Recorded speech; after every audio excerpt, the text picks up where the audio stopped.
আসসালামু আলাইকুম প্রিয় দর্শক, চলে আসলাম পাবনা গ্রিন লিফ কিন্ডারগার্টেন। এই যে দেখেন, খুব সুন্দর একটা কড়ই গাছ। ওই যে ওইখানে দোলনা দেখা যাচ্ছে, প্রায় কয়টা, তিনটা। এখানে এই যে ঘোষ,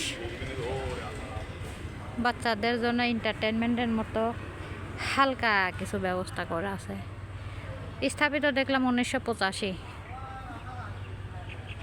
যাই হোক, অনেক দিনের পুরাতনই হয়ে গেছে। পাশে হচ্ছে কলা বাগান মসজিদ, ওই যে কি সুন্দর মাথা উঁচু করে সম্মানের সাথে দাঁড়িয়ে আছে। এখানেও একটা সুন্দর একটা কড়ই গাছ আছে। এখন খারাপ দুপুর, তারপরেও দুপুরটা কেমন সুন্দর একটা কেমন যেন একটা আবেশ তৈরি করে ফেলছে। চারদিককার পরিবেশটা খুব সুন্দর। ও এখানে একটা খেলার জন্য, ফুটবল খেলার জন্য ওই যে ব্যবস্থা আছে আর কি। মাঠে ঘন সবুজ ঘাস, সবুজ আসলে দেখতেই ভালো লাগে। সবুজের মধ্যে যে কত শান্তি আল্লাহ দিয়ে দিছে, একমাত্র মহান আল্লাহ তাআলাই ভালো জানে। ওই গাছের ডালে একটা ফিঙ্গে পাখি একা একা বসে আছে। কিরে বেটা, এই তোর ডাবল কই? হাজবেন্ড নাই? যাই হোক, ছোটোবেলায় হলে দিতাম একটা ঘোষ। বড় হয়ে গেছি, বুড়া হয়ে যাচ্ছি। বুড়া না ঠিক, যাই হোক, ছোটো তো আর নাই। তো খেলার এটা আর কি মাথা থেকে নামানো দরকার আছে। এই এখান থেকে দেখাই চারদিককার পরিবেশ খুবই ভালো। পাখি ডাকতেছে গাছের ডালে, কি যে শান্তি লাগতেছে।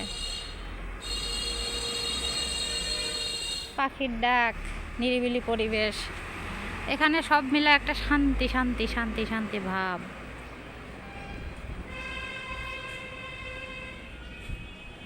তো যাই হোক, এখানে একটা রাবার গাছ দেখা যাচ্ছে।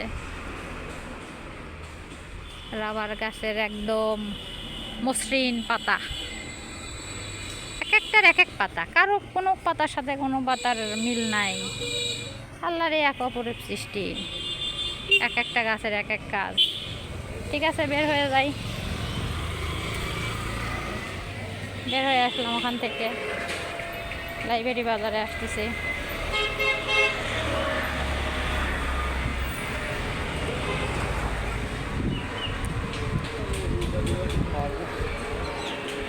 কৃষ্ণচূড়া গাছ দেখা যাচ্ছে সামনে, কি সুন্দর পাতা।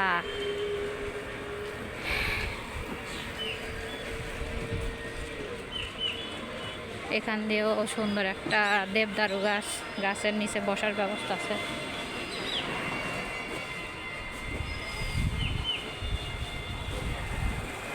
ওই যে দূরে লাইব্রেরি বাজার। এখানে কিন্তু একটা লাইব্রেরিও পাবেন না, লাইব্রেরি তো পাবেনই না। বই আগে ছিল একটা কনফেকশনারি দোকানে, এখন বইও পাবেন না। লাইব্রেরি তো দূর কথা।